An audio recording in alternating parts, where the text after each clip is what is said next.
Good morning everyone. আজি বলক শইকীয়া আৰু শইকীয়ানীৰ শাকনি বাৰীখন দেখাওঁ। এইখিনি ৰুলোঁ পালেং সিঁচিছিলোঁ, মানে ইমানেই বেছিকৈ হ'ল ন, এডাল এডালকৈ তুলি আছোঁ। এতিয়া তুলি বোলো কিবা কিবি বনাই থাকিম। আৰু এয়া হৈছেগৈ, এয়া ডাঙৰ অলপ অলপ অলপ সৰু। এয়া ওচৰৰে বৌহঁতৰ ঘৰত দিছোঁ। প্ৰথমতে এঘৰ এঘৰকৈ দিছোঁ, বহুত বেছি নহয় যে, কম। আৰু আচলতে এইবোৰ শাক পাচলি কৰিলে বিলায়ো ভাল লাগে যে। তাৰপাছত প্ৰথমবাৰ খালোঁ, খাই আমাৰ ঋতু বৌহঁতক দিলোঁ, মানে বোনদাহঁতক লৈ। এইবাৰ আমাৰ ইজনী বৌহঁতৰ ঘৰত দিছোঁ। তাৰপিছত এইবোৰৰ ঘৰত দিম লাহে লাহে আৰু দেই। এয়া হৈহে আছে।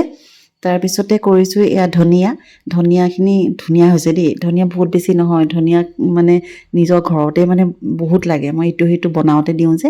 আৰু এতিয়া মানে এইবোৰ কৰিছোঁ। আৰু এয়া দিছোঁ মেথি শাক, মেথি গুটি পানীটো খাই মই থৈ দিওঁ, আৰু এয়া সিঁচি দিছোঁ। এইখিনি ফ্ৰেঞ্চ বিন এইফালে দুটাহে ওলালে, বেছি মানে। এইফালে ৰঙালাও সেইটো লাগিছে এটা, এইফালে এয়া ফুলি আছে। একদম এইবোৰ গুটি চুটি নিদিয়াকৈ হোৱা যে। তাৰপিছত অকণমান তিতা কেৰেলাৰ গছো হৈছে। তাৰপিছত এইফালে হৈছে এয়া বিলাহী। এই পুলিটো হোৱাৰ কাৰণে মোৰ বিৰাট ভাল লাগিছে, মনটো ভাল। আপোনালোকক নতুন নতুন ৰেচিপি দিব পাৰিম যে, সেইবাবে